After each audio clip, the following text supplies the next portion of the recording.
Thank you for listening to The Luminous Mind. Remember to subscribe to our free podcast so you won't miss any of our illuminating content. Here is episode 190.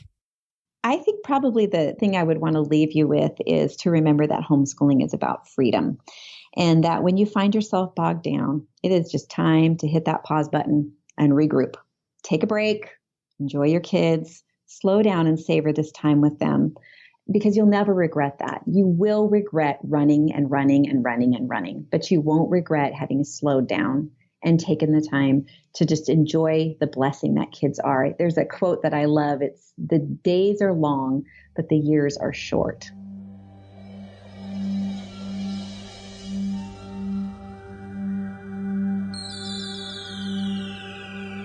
Benjamin Franklin once said, "Do not curse the darkness, rather light a candle instead."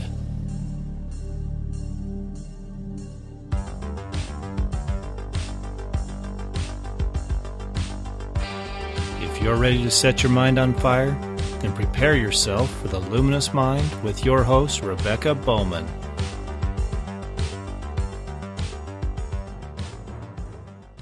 Today's fire starter is Durenda Wilson.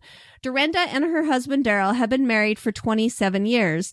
They are the parents of 8 children and nanny and papa to 4 grandchildren.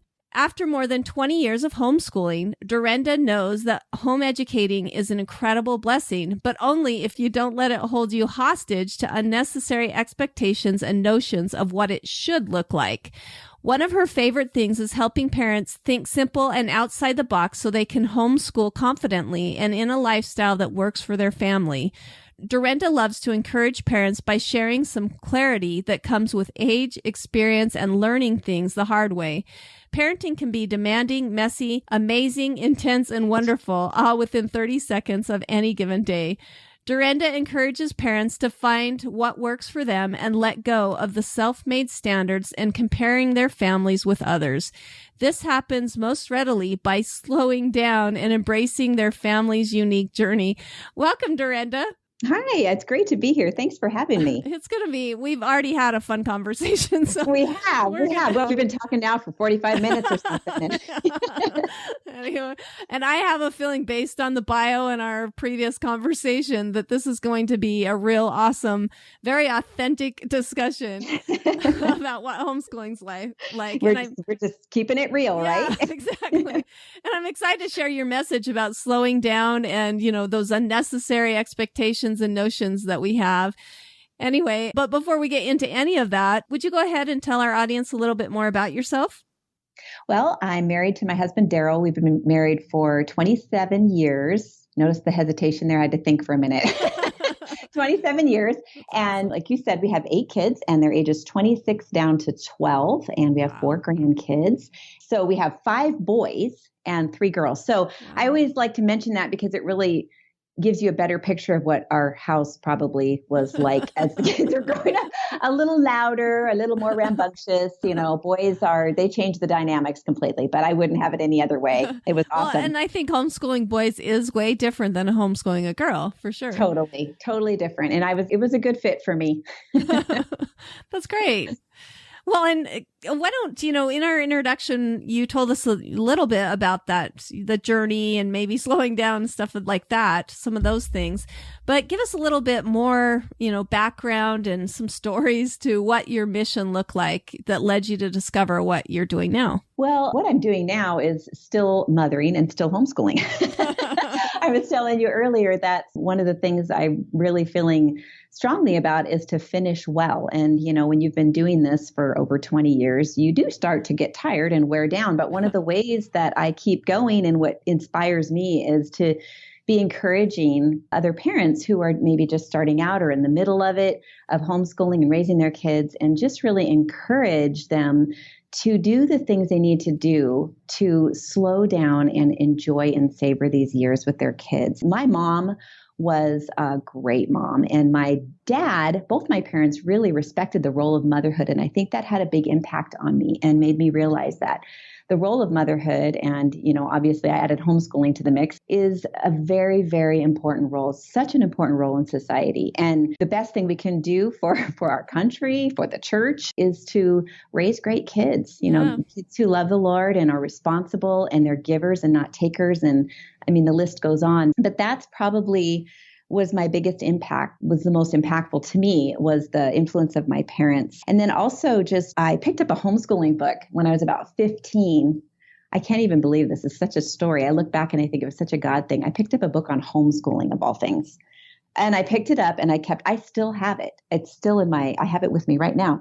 It's one of those books that was just sort of life-changing to me. I perused it, I looked through it, and I really resonated with what this man had to say. And it was Dr. Raymond Moore. He and his wife were kind of like the grandfather and grandmother of homeschooling back in the 80s when nobody was doing it. They were doing it. And they were highly educated and they knew a lot about child development. They just do such a great job of explaining why parents are typically the best teacher for their kids.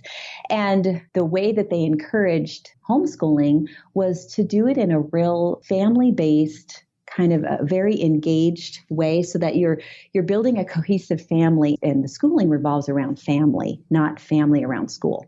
So you're not trying to bring the public school home to your home. You are creating a completely different learning environment than that.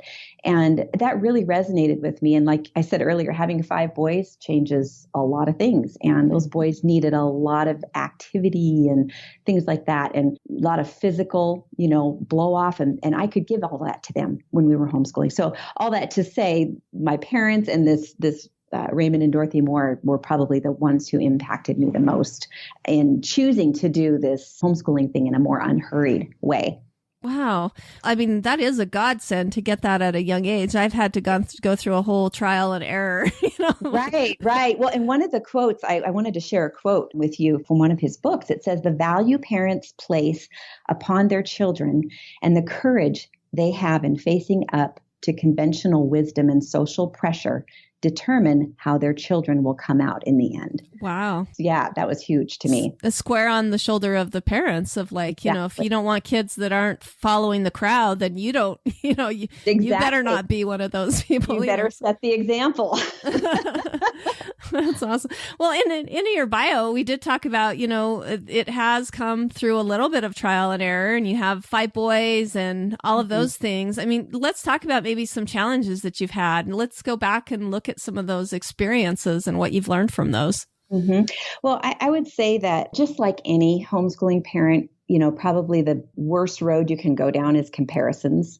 Mm-hmm. Looking at another family and thinking, oh my goodness, look, they're so musical. They do all of this and all of that. And we're not, we better get our kids on instruments. And they start putting all these expectations. Why aren't they learning Latin at 5? Exactly. And, I think this was a God thing. Having 8 children, actually, I had to make a decision. Either I was going to just not do that. I was just not even going to look over there, or I was going to lose my mind.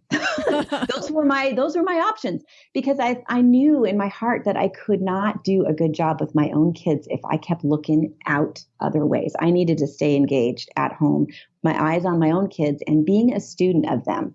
That was one thing that I think was really kind of happened naturally, but I think it was also, encouraged in some of the things I read, but just to know my kids, and when you spend that much time with your kids, unless you're highly distracted all the time, which is also possible nowadays with phones and everything, it is possible. But I spent time just watching them.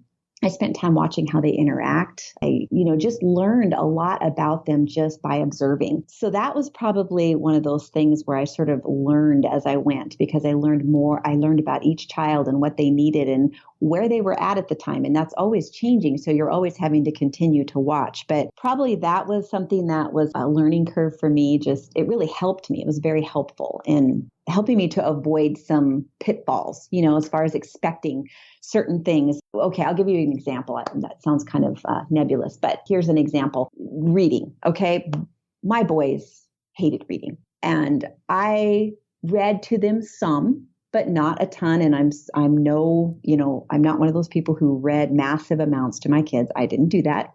We did it as it came naturally. I thought my boys are never going to learn to want to read, right? Because they just didn't, but I didn't want to cram it down their throats either.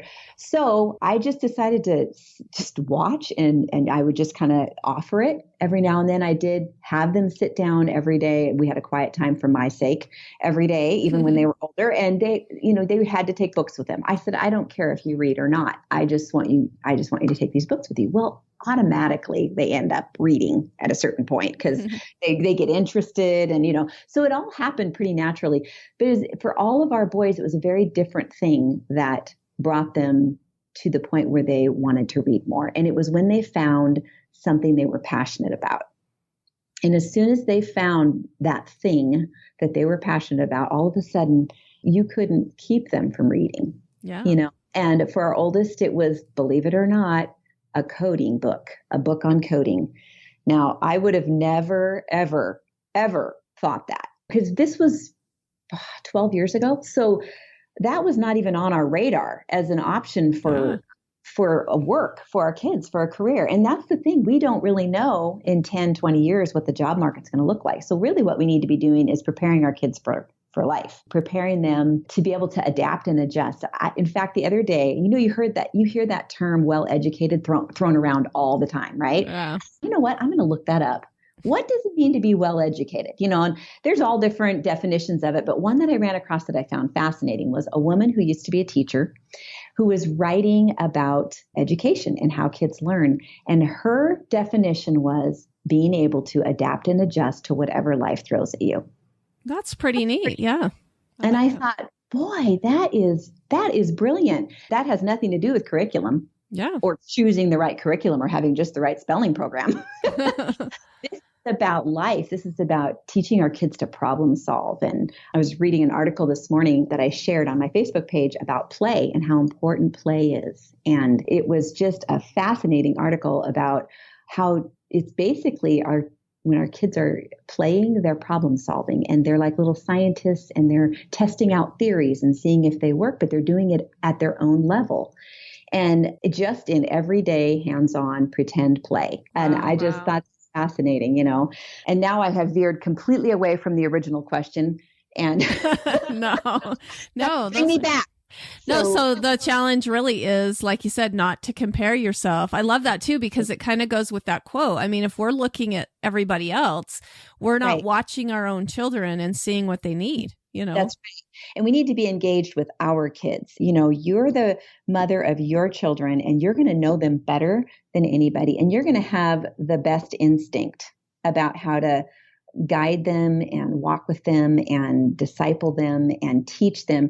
And this is something that I really think is important, is that we remember as moms, homeschooling moms, that we are mom first and teacher second. Yeah. Because I think what ends up happening is we work so hard at being the teacher that we forget to listen to our instincts as moms. Yeah. And that might fly in the face of what a teacher might do. And that has happened many, many times with our kids, as I've chosen to do something that was unconventional, and it worked for my kids. Well, and I think it can ruin the relationship that you have with your children if you put that teacher hat first, because absolutely, you end up not looking at what they really need and not trusting them. I think too, I loved what you were talking about of how, your son was into coding and that wasn't even a thing. And don't you think that that's like God leading him to what he needs to be doing? And if you were like, oh, that's such a waste of your time, don't do that. And really. Right. Well, it was the first book that he picked up and said, he said, will you buy me this book? And I said, my little wheels were turning in my head. And I said, sure, I will buy it on one condition, that you read the whole thing. And he said, okay. And he read the whole thing. And guess what he's doing right now? He's 22 and he's a software engineer. Wow. And he graduated from college at 21, at 5 years of college under his belt. He started at 16.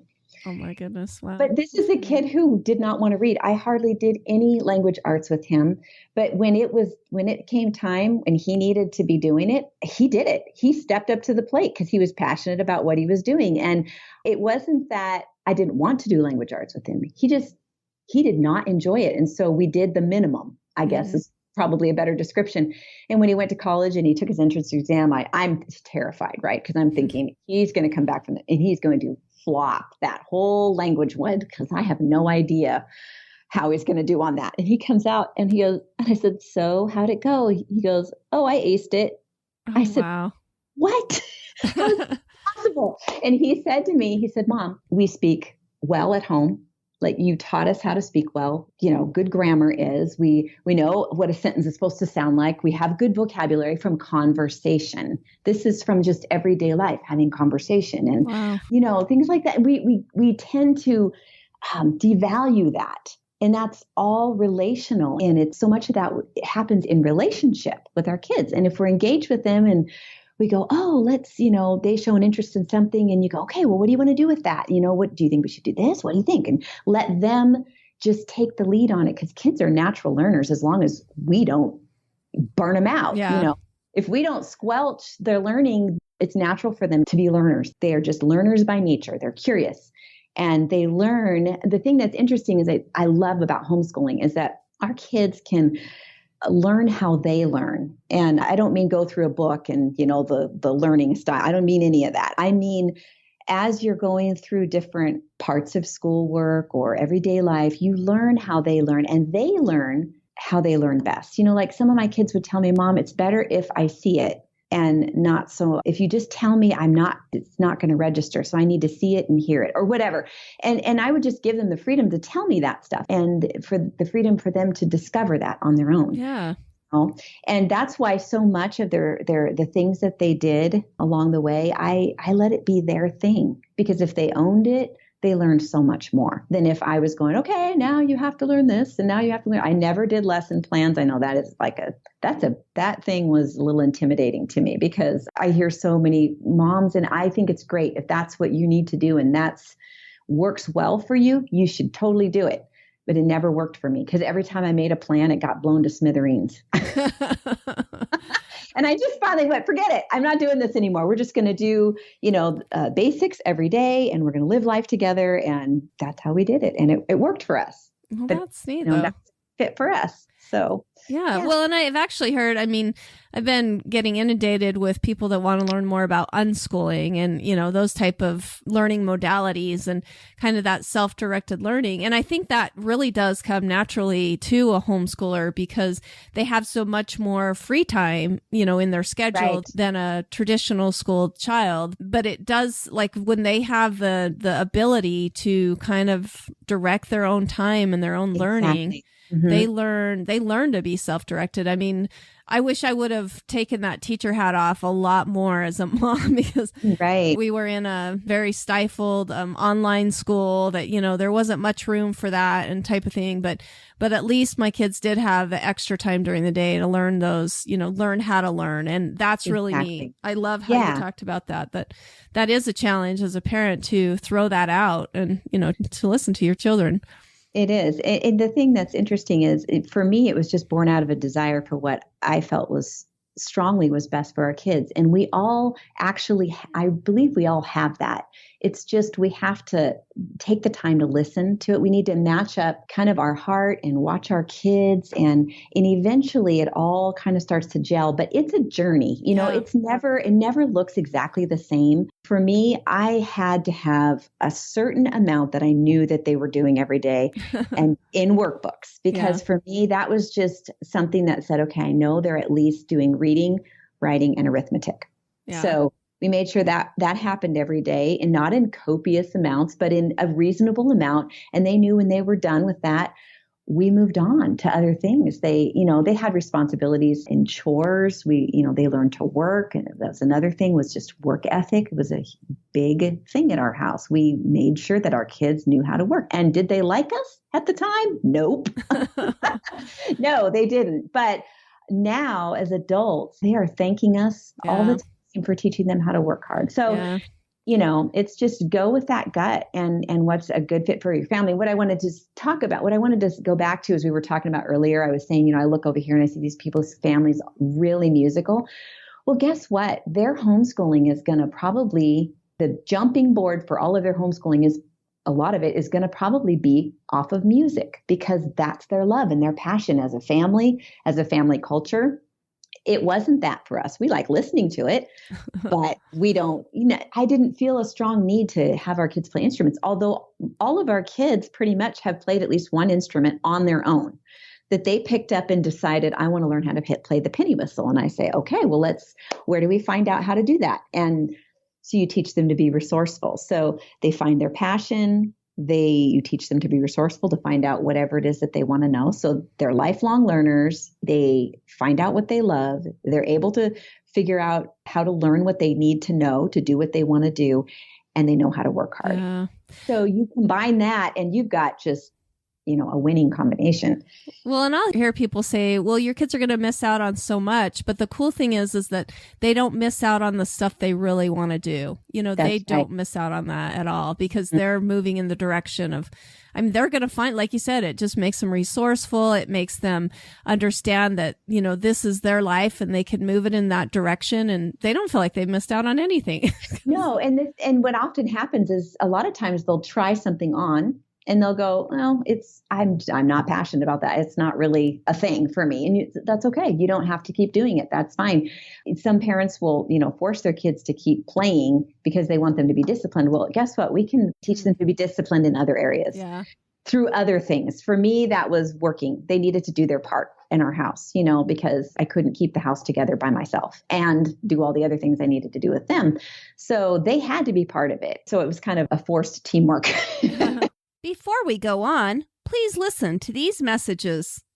Does the idea of another 4 years stuck in a boring classroom while accumulating tens of thousands of dollars in debt before you can even begin your life seem daunting to you? Let the intellectually stimulating collaborative community of Praxis change your educational paradigm. With Praxis, you don't have to wait to ignite your future. You can begin today. Praxis combines an intensive 3-month professional development program, then a 6-month paid apprenticeship with a dynamic growing company, and a guaranteed full-time job placement. And the best part, no degree or debt is needed to get started. To get exclusive Firestarter information about Praxis, go to discoverpraxis.com/mind.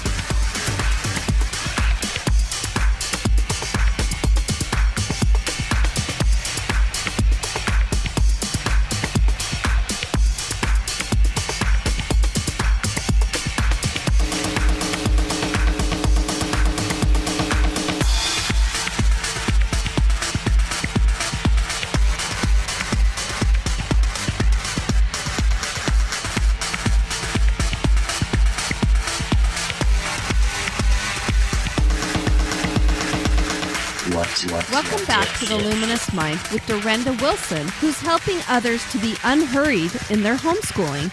Like you're saying, your kids hate you when you're having them do it, but my 18-year-old was just telling me this morning, I might get teary saying this because he's close to leaving the nest, so it happens a lot lately, but he was almost thanking us for having that strong work ethic because he's like, I can have a job anytime I want because people know who I am. He was saying it in a different way, but this is, I reiterated it back to him this way because you've proved that you can work hard and that you know how to do this. And people call you up and they want you to work for them. And that's, he has a good name. Yeah. That reputation cannot be, that could be your most important thing in life. Sometimes is that really character that you've developed.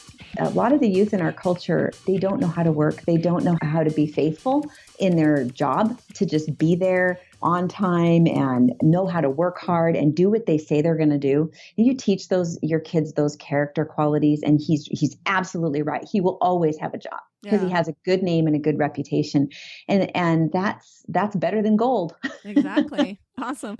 Well, I feel like we kind of talked about it already, but let's kind of just nail it down. What do you think that paradigm change for you is on education? How do you feel like that changed from the time you had that book at 15 to now here you are, this many years later? I would say that I now have experience with it. And honestly, and I feel kind of sheepish saying this, but really it hasn't changed that much since what I started with. But when I started out and I actually had to start living it out and trusting my instincts and trusting what I believe to be true, in what we wanted for our kids and all of that. Walking that out was a little scary to start with. And over the years, there were moments that I doubted myself and moments that I went, oh, what am I doing to my kids? Are they going to be okay? And I'm going to mess them up for life. And honestly, I think the funny thing is that I actually, probably if anything has changed, it's that I've become more of an unschooler than I was to start with. Yeah. And for various reasons. Our youngest has some learning issues, and he has just been a whole nother animal to deal with. And so I've had a lot of different pressures with him that I thought, well, maybe because of the way he is, he's not going to fit into what I feel like, that the Lord's been leading me to do with my kids. And I'm finding that it's still not true. Like, it still works with him, like just being engaged with him and letting him be himself and just letting him find out what he's passionate about and trying to help him. He struggles, because he had open heart surgery as a baby, and it was a 6.5-hour surgery. He was 3 days old, and he was in the hospital for 2 months on fentanyl and Versed. So kind of like a drug baby almost, because, they have to come, off of that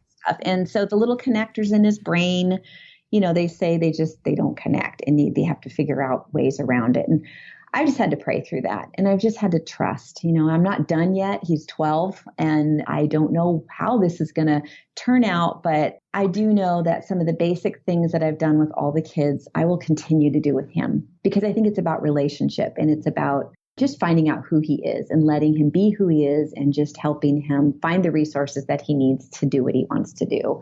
And so I don't even know, does that even answer your question? Yeah. Okay. Well, and in your bio, you talked about we hold ourselves hostage to unnecessary expectations and notions. And I think that it sums up, I think, too, what you've learned is that, through all of your stories and stuff like that we've understood that you've just got to go with the flow and have faith in the process.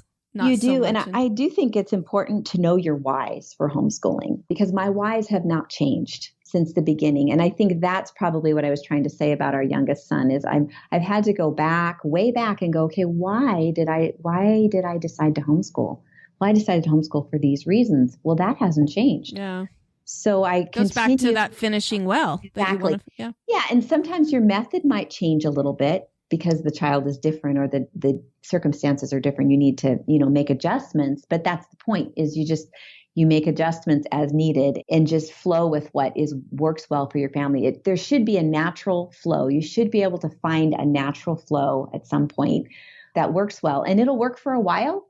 And then you'll need to change something because we're always having to, kind of readjust and recalibrate. I think that's one of the things about homeschooling that people don't realize. You're not going to just get a method down and do it and everything's going to be fine. It doesn't work that way. It's very fluid. Yeah. and if we can just embrace that and go with it and just remember our whys and continue to walk them out, then in the end, I've just watched God work it all out. So and not because I'm so great at this or so perfect at this. It's just being willing to be led by the Lord. And like I said, go back to my whys for homeschooling and continue to live that out. Yeah. Oh, I love that. Well, and trusting that process and trusting the organicness of it, and that is what you're meant to do. That's great. Well, let's kind of talk about your blog a little bit and the message that you like to share with other people. Are there just some key points that you usually like to share, or, what's the main message there? Well, I think probably, obviously my overarching message is to slow down, because when we slow down, everything changes. All of a sudden we get everything comes into focus better. And that's what we want. We want to have a clear vision for what we're doing. And granted, it's difficult sometimes to keep that, when you're in the throes of homeschooling. But slowing down does help with that, to be able to slow down and realize, am I walking out the whys? Am I doing what I feel like is best for our family? And if there are there things that need to be adjusted? And I talk about this in my book, The Unhurried Homeschooler, to have your list of whys, but also just to take the time to recalibrate every now and then. If something's going awry or doesn't feel right or feels stressful or burdensome, to stop and think about what it is and process it and figure it out, and then decide whether it's something that really does need your attention and something needs to change, or whether it was maybe some passing comment somebody made and it just sort of hit you wrong. And all of a sudden you're feeling like you're not doing a good job anymore, Yeah. that kind of thing. And so I think families are way too busy and way too stressed out trying to meet a bunch of standards that aren't necessary. And it sucks the life out of them as a person, as a couple, as a family. And there should be life flowing through your family. And if you are exhausted and worn out and stressed out, kids don't learn well under those conditions. Mm-hmm. Well, they learn, but it's not good things. But as far as we want to nurture our kids' minds. We want to teach them, but we also want to nurture their souls. And there's some soul needs that just can't be met when we're in a hurry. It has to come in slowness. It comes in those conversations, those relaxed conversations, rather than the hurried, okay, tell me what you need to tell me because we got to get it out the door, And I speak from experience because I am a checklist person and I am a beaver and I like to get stuff done. I love being productive. And, you asked me earlier about the paradigm shift. I would say that's probably my biggest shift, is that I have become even more unhurried and decided that stopping and having that heart-to-heart conversation with my child is more important than getting the math lesson done. And I know for a fact in my heart that it is. I'm not just going, okay, I'm trusting that it is. Now I know that it is. Yeah. And because I've had this time and experience under my belt, and I've watched our kids and how they've turned. We have a good relationship with every single one of our kids. They're all doing well. No one is off the rails. And that is not to brag. That is just to say, I feel very blessed, very grateful. But I think some of that comes from just keeping good relationship with your kids, along the way. And I think it goes back kind of to the bio where you're talking about, home educating is an incredible blessing. But if we are hurried, it doesn't feel that way. No. If we're stressed, it feels like this is a burden. This Exactly. is not something I can continue to do. So. Exactly. And if you want for it to continue to be a blessing, you have to, like we talked about earlier, trust in your child's ability to learn. Be mom and dad first before a teacher, follow those parental instincts and focus on enjoying your kids. I have found they do. And the thing that I found, let's just face it, sometimes kids aren't enjoyable, right? All right. We all admit it. Well, what I have found over the years is I've noticed that most of the time when my kids aren't enjoyable it was because I have let a discipline issue go. Like I have stopped keeping the boundaries where they're supposed to be and things have gotten out of order. And then my kids have sort of gotten out of sorts and everything's sort of going cattywampus and I really just want to get away from them. And I think, wait a minute, why do I want to get away from them? Then I realize, they've been bickering all the time. Well, why aren't we talking about that? Why aren't we dealing with that? And you go and you kind of shore all that up again and relay those boundaries back out again. Or maybe the kids haven't been doing their chores like they're supposed to. And I've just sort of been finishing them for them and all of a sudden, because I've let that stuff go, I'm not enjoying them anymore. And so it's kind of like my red flag that says, okay, something's out of line here and I need to pay attention to it and get it back in order.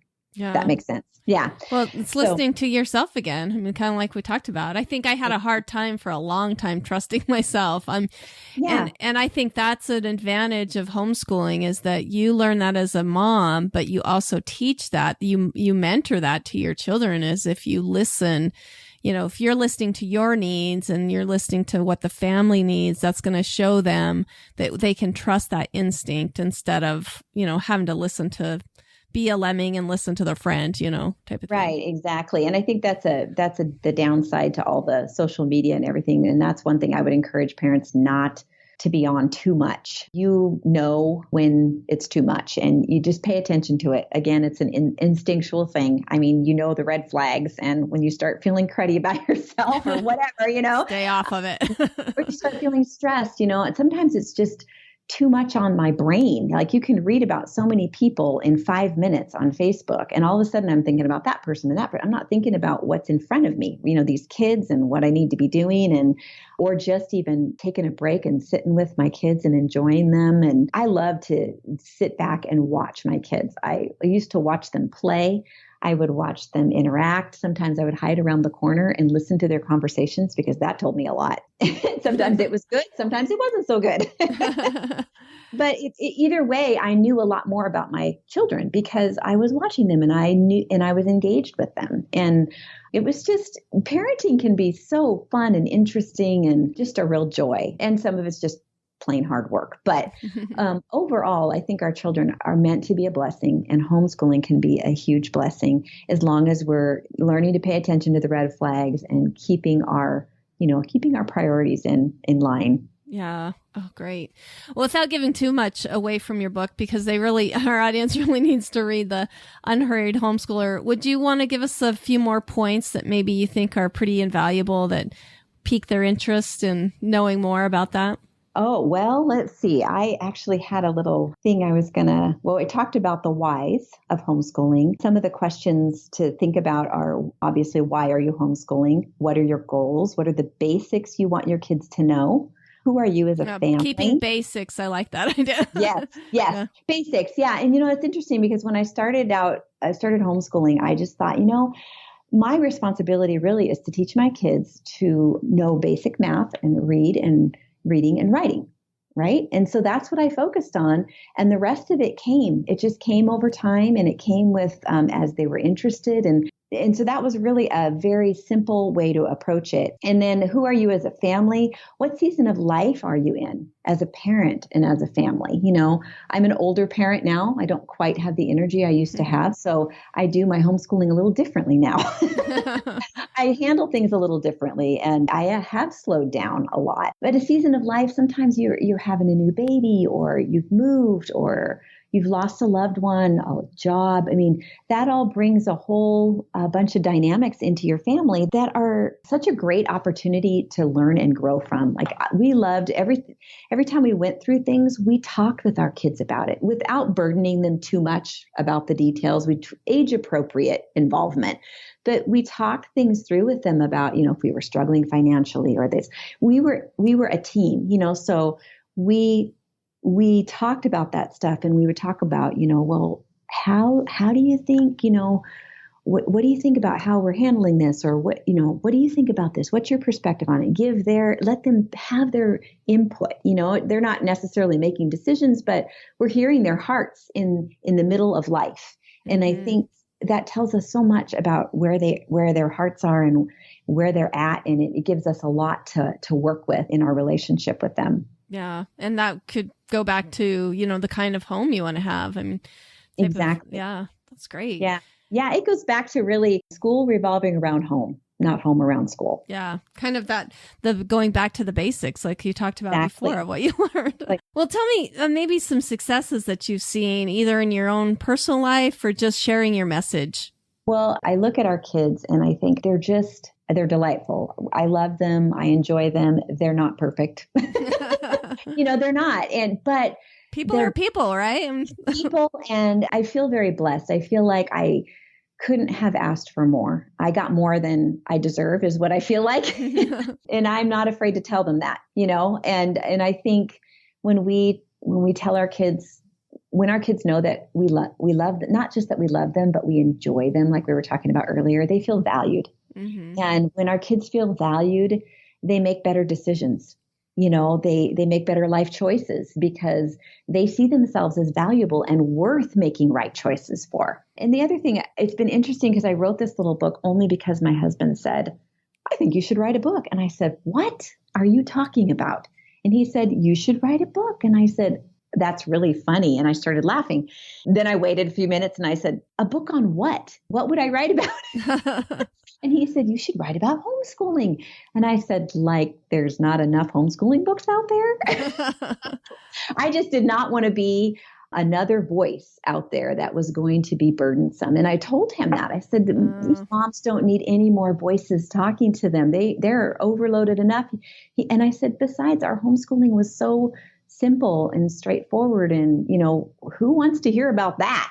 And he said, that is exactly why you should write it. Yeah. And I thought about it. It took me a couple of months to even go, okay, I think I might try this. Anyway, long story short, I wrote it, but it is a simple, mercifully short book on homeschooling is what I call it. It's a little tagline on there because it just gets to the point. Well, and great books like yours and your message, basically, I think it helps take the shackles off. I mean, for years, I felt just a huge burden. I felt like homeschooling was a big burden. It was a sacrifice, type of thing. But when you listen to women like you, like you're going to make it through just doing the basics, keeping it simple, slowing down. It takes the handcuffs off where you're like, wow, it's so freeing and I can enjoy it and just, know that in the end that everything's going to be okay. It's going to be fine, and it's so true. I think when parents get a grip on the freedom that they have in homeschooling, their creativity flourishes. Like they start getting really great ideas of their own to do with their family and to, they start to be able to get a vision for their family and what God might have for them and their family culture. But until those expectations get thrown off and those shackles get thrown off, it makes it so much harder to have a vision like that, to get a grip on that freedom and what that might look like for your family. Yeah. So I think that's one thing. And that's one thing I've noticed with the book. It's been out just a little over a year. And I've just had a huge response from people, way more than I ever expected, that people were saying, thank you so much for writing this. This has just been so freeing for me. And that's what I wanted to hear. I wanted to hear them say, I'm free and now I'm going to go do what I feel led to do with my kids. That's what I wanted. I didn't want to say, oh, here's another method of homeschooling. Yeah. This was more about freedom than anything. Oh, I love the message because, like you said, sometimes when you're reading, like, I love her books, but like the well-trained mind stuff, like, what? I got to be doing all this. But yours is definitely a message. It's a message I needed to hear. We were talking about before that you're preaching to the choir here of slowing down and being more relaxed with your children. But let's kind of finish up a little bit with your long-term goals. And we talked about finishing well. But what does that look like? Well, I think maybe this goes with the legacy too, your long-term goals and your legacy, right? And what that will look like. Well, I think I'm hoping to write another book. I'd like to write more about this. I'm just kind of praying and thinking about what that looks like because I don't want it to be a checklist book. I don't want it to be a method. I want it to be about the heart. And there's just there's a way you have to go about that to help keep that from happening. And so I kind of, that's a desire, as I'd like to write another book possibly in the next year or two. And I would love to connect with more parents in order to encourage them through podcasts and guest posts and homeschool events and things like that. But as far as a legacy goes, I think my biggest desire is that my family remembers and people remember me for the fact that I loved God with all my heart, mind, soul, and strength. And I loved my family and others just with a love that was unique and meaningful to them. That, when you love someone, sometimes we think we're loving someone and we're doing for them what we would want. And it's not really what they want. And I just actually had this conversation the other day with one of our kids because, he wants to do things for people, but sometimes it's really more for him than it is, so when we love other people, we need to love them in ways that are meaningful to them. And so I'm just hoping that that's the legacy that I leave behind.